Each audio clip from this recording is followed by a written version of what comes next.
नमस्कार. मी सूर्यकांत निंबाळकर, स्वराज्य agro YouTube चॅनेलसाठी.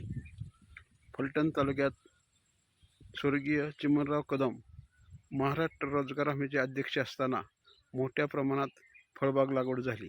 त्यानंतर शासनाने यापुढे कायमस्वरूपी मनरेगामधून 100% अनुदानावर फळबाग लागवड केली.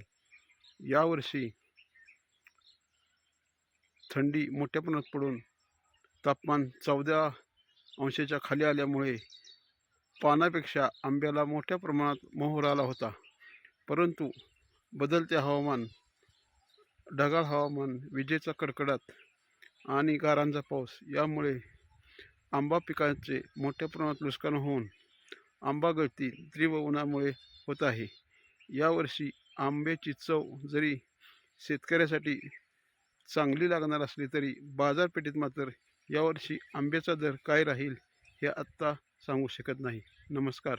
व्हिडिओ आवडल्यास कमेंट करा, शेअर करा, चॅनेलला सबस्क्राईब करा. नमस्कार.